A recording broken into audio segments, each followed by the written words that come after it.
नमस्कार साथियों, स्वागत है आप सभी का। आप जुड़े हैं एजे इकोनॉमिक्स के साथ। आज हम चर्चा करने वाले हैं इन्फ्लेशन से जुड़े हुए अन्य अवधारणाओं या शब्दावलियों का। साथियों, इस वीडियो के पहले हमने इन्फ्लेशन या मुद्रास्फीति के बारे में चर्चा की थी और हमने जाना था कि मुद्रास्फीति वह स्थिति होती है जिसमें कीमत स्तर में वृद्धि होती है तथा मुद्रा का मूल्य गिरता है।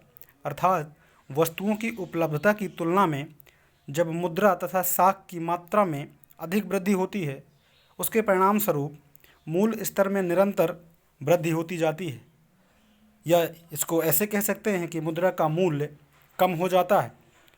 तो आज के वीडियो में हम उसी से संबंधित अन्य अवधारणाएं जैसे डिफ्लेशन, स्टैगफ्लेशन, डिसइन्फ्लेशन आदि के बारे में चर्चा करने वाले हैं। तो आगे बढ़ें उससे पहले ये नैतिक जिम्मेदारी अपनी पूरी करते चलिएगा। चलिए साथियों, शुरू करते हैं और जानते हैं कि मुद्रा अविस्फीति यानी कि डिफ्लेशन क्या होता है।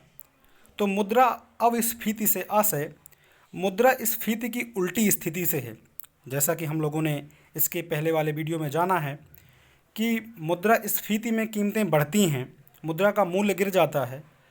उसी के विपरीत स्थिति में मुद्रा अस्फीति में होता क्या है कि कीमतें घटती हैं, मुद्रा का मूल्य बढ़ जाता है। या इसको इस तरह से भी समझ सकते हैं कि बहुत कम मुद्रा बहुत सारी वस्तुओं को क्रय करने का सामर्थ्य रखती है, या इसको बोलचाल की भाषा में मंदी भी कह सकते हैं। तो मुद्रा अविस्फीति के समय वस्तुओं एवं सेवाओं के मूल्य में एक सामान्य और क्रमबद्ध गिरावट दिखाई देती है। अन्य शब्दों में मुद्रा की क्रय शक्ति बढ़ रही होती है। और ज़्यादा अगर हम इसके बारे में बात करें तो जिस प्रकार मुद्रास्फीति मूल्य स्तर के वृद्धि की एक विशिष्ट अवस्था है, उसी प्रकार मुद्रा अविस्फीति मूल्य स्तर के गिरावट की एक विशिष्ट अवस्था है। इसी संबंध में हम पीगू के एक कथन का उल्लेख भी यहाँ पर कर सकते हैं।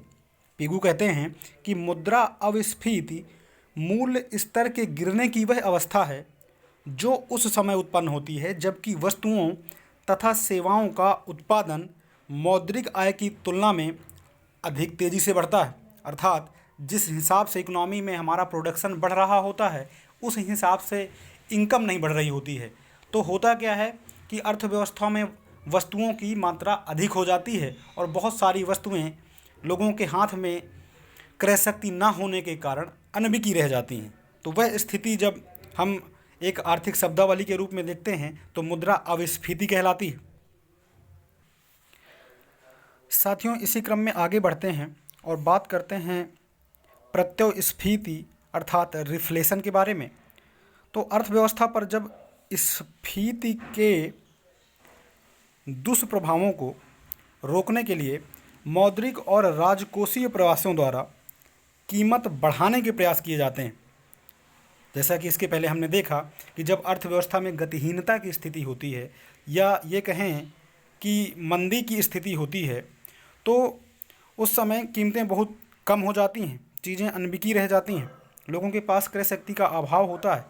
तो मौद्रिक और राजकोषीय प्रयासों द्वारा जब कीमत बढ़ाने के प्रयास किए जाते हैं, यहाँ पर हमें यह भी जान लेना आवश्यक है कि मौद्रिक नीति या राजकोषीय प्रयास क्या होते हैं।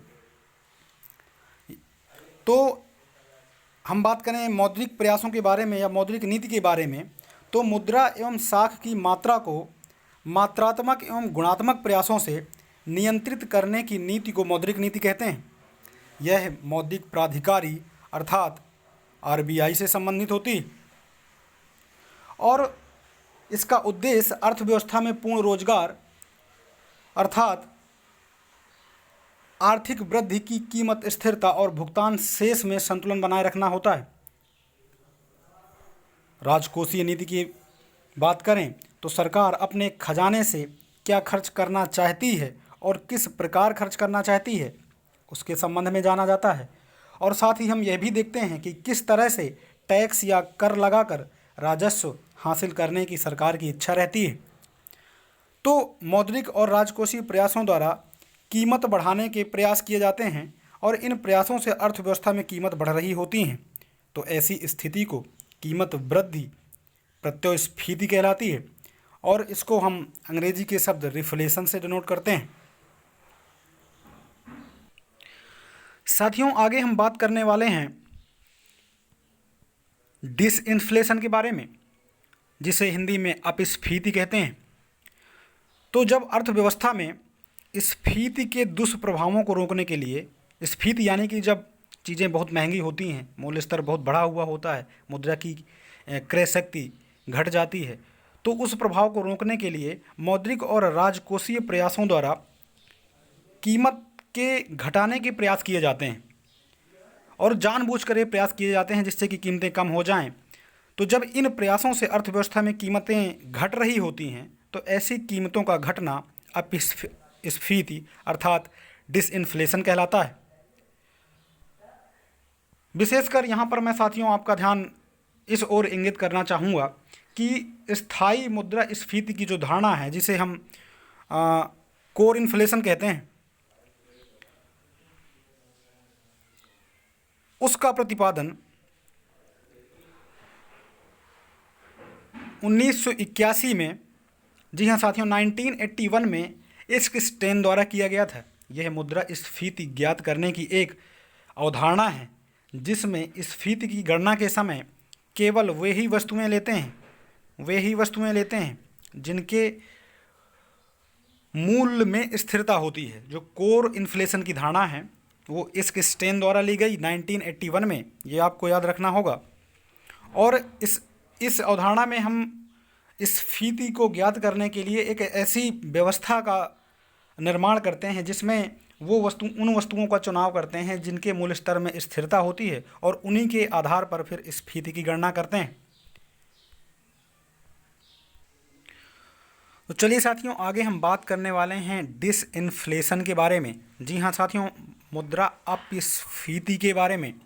और इसमें हम ये बात बताना चाहते हैं आपको कि अर्थव्यवस्था पर स्फीति के दुष्प्रभावों को, जी हाँ साथियों, स्फीति के दुष्प्रभावों को रोकने के लिए, अर्थात जब अर्थव्यवस्था में मुद्रास्फीति की स्थिति होती है, कीमतें बहुत बढ़ी हुई होती हैं, तो उनके दुष्प्रभावों को, उनकी विसंगतियों को रोकने के लिए जब जानबूझकर मौद्रिक प्रयासों या मौद्रिक नीति के द्वारा और राजकोषीय प्रयासों द्वारा कीमत घटाने के प्रयास किए जाते हैं, इन प्रयासों से अर्थव्यवस्था में कीमतें घट रही होती हैं, तो ऐसी कीमतों का घटना अपस्फीति कहलाता है। जी हाँ साथियों, डिसइन्फ्लेशन जब जानबूझकर अर्थव्यवस्था में स्फीति की दशा में मौद्रिक नीति और राजकोषीय प्रयासों द्वारा जो मुद्रा प्राधिकारी है जैसे आरबीआई, वो कीमतें घटाने का प्रयास करता है, तो उस स्थिति को अपस्फीति यानी कि डिसइन्फ्लेशन कहते हैं। इसी परिप्रेक्ष्य में मैं यहाँ पर आपका ध्यान एक विशिष्ट पॉइंट की ओर केंद्रित करवाना चाहूँगा कि कोर इन्फ्लेशन के बारे में यहाँ पर मैं आपको बताना चाहता हूँ कि कोर इन्फ्लेशन, जिसे स्थायी मुद्रा स्फीति की धारणा कहते हैं, का प्रतिपादन 1981 में इस्क स्टेन द्वारा किया गया था। इस्क स्टेन के द्वारा 1981 में कोर इन्फ्लेशन की धारणा का प्रतिपादन किया गया था। इस धारणा का आशय मुद्रा स्फीति ज्ञात करने की एक अवधारणा से है जिसमें स्फीति की गणना के समय केवल वे ही वस्तुएं लेते हैं जिनके मूल्य में स्थिरता होती है। जी हाँ साथियों, कोर इन्फ्लेशन की धारणा को ज्ञात करते समय हम सिर्फ वे ही वस्तुएं लेते हैं जिनके मूल्य में घटने बढ़ने की प्रवृत्ति, विस्तार या संकुचन की प्रवृत्ति नहीं होती है। आगे बढ़ते हैं साथियों और हम बात करते हैं स्टैगफ्लेशन के बारे में। जी हाँ साथियों, बहुत ही महत्वपूर्ण बिंदु स्टैगफ्लेशन, जिसे हिंदी में स्फीति संबद्ध प्रतिरोध, जी हाँ, स्फीति संबद्ध प्रतिरोध स्टैगफ्लेशन कहते हैं। और इससे आशय जब अर्थव्यवस्था में मुद्रा स्फीति तथा बेरोजगारी दोनों साथ साथ पाए जाते हैं, अर्थात अर्थव्यवस्था में गतिहीनता और बेरोजगारी के साथ स्फीतिक दशाएं मौजूद रहती हैं, तो यह विरोधाभासी स्थिति बन जाती है। जी हाँ दोस्तों, यह एक डेडली कॉम्बिनेशन होता है एक इकोनॉमी के लिए। और इस स्थिति में गतिहीन स्फीति या स्टैगफ्लेशन की जो स्थिति होती है, इसमें अर्थव्यवस्था की जो दो अलग अलग दिशाओं वाली विसंगतियां हैं, जो कमियां हैं, जैसे एक मुद्रास्फीति और एक मंदी, जिसे यहाँ बेरोजगारी से डोनेट किया गया है, दोनों एक साथ पाई जाती हैं। और यह प्रायः विकासशील देशों की एक विशेषता है जो अक्सर देखने को मिलती है। इसी संबंध में मैं कुछ बिंदु आपसे शेयर करना चाहूँगा। और पहला बिंदु इसमें यह है कि स्फीति की वह दर जिसको कोई अर्थव्यवस्था बिना किसी प्रतिकूल प्रभाव के वहन कर ले, यानी अर्थव्यवस्था में कोई अच्छा या बुरा प्रभाव ना पड़े, उसे स्फीति की पोषणीय या इष्टतम दर कहते हैं। जी हाँ साथियों, स्फीति की पोषणीय या इष्टतम दर कहते हैं। इसको ऐसे समझ सकते हैं कि अर्थव्यवस्था में इन्फ्लेशन का वह स्तर जो अर्थव्यवस्था की वृद्धि के लिए, अर्थव्यवस्था को बढ़ाने के लिए आवश्यक है, उसको स्फीति का पोषणीय या इष्टतम स्तर कहते हैं। जी हाँ साथियों, उसको इष्टतम स्तर कहते हैं। और इसी संबंध में अगला बिंदु मैं अगर आपसे शेयर करूं तो वो यह है कि मूल स्तर में परिवर्तन की दर ही मुद्रास्फीति की दर प्रदर्शित करती है। वह अवस्फीति यानी डिफ्लेशन मुद्रास्फीति की सर्वथा विपरीत स्थिति होती है। स्टैगफ्लेशन की अवधारणा, गतिहीन स्फीति की जो अवधारणा है, वो इकोनॉमी में या इकोनॉमिक्स में कीन्स के विचारों को चुनौती प्रदान करती है। जी हाँ साथियों, कीन्स जो एक इकोनॉमिस्ट थे, उन्होंने बताया था कि मुद्रास्फीति और बेरोजगारी या मंदी दोनों एक साथ इकोनॉमी में नहीं पाई जाती हैं। मैं फिर से दोहराता हूँ कि कीन्स एक इकोनॉमिस्ट थे जिन्होंने हमें यह बताया था कि मुद्रास्फीति और इन्फ्लेशन और जो मंदी या बेरोजगारी की स्थिति है वो एक साथ अर्थव्यवस्था में नहीं पाई जाएंगी। तो जो ये स्टैगफ्लेशन की अवधारणा है वो कीन्स के उन विचारों का खंडन करती है। आगे बढ़ते हैं साथियों और चर्चा करते हैं एस्क्यूफ्लेशन के बारे में। जी हाँ, शायद इस इन्फ्लेशन से आप परिचित ना हो, इस अवधारणा से आप परिचित ना हो। यह एक ऐसी स्थिति है जबकि मूल स्तर में वृद्धि सभी या अधिकांश वस्तुओं के संबंध में नहीं होती है। जी बिल्कुल, ये क्या है कि ये स्फीति या ये इन्फ्लेशन हर जगह देखने को नहीं मिलेगी आपको, बल्कि वस्तुओं के एक छोटे समूह पर केंद्रित होती है, जहां एक स्थान विशेष या क्षेत्र विशेष में ये स्थिति जब अर्थव्यवस्था में आपको देखने को मिलती है तो इसे स्क्यूफ्लेशन कहते हैं। आगे बढ़ते हैं साथियों और बात करते हैं संपत्ति स्फीति के बारे में। संपत्ति स्फीति के बारे में, जी हाँ साथियों, इसमें संपत्ति स्फीति वह स्थिति होती है जब संपत्ति के मूल्य में, जी हाँ, आपके पास जो संपत्ति है जैसे धन है, मकान है, उसके मूल्य में सतत तथा संचयी वृद्धि प्रदर्शित होती है, तो उसको हम संपत्ति स्फीति कहते हैं।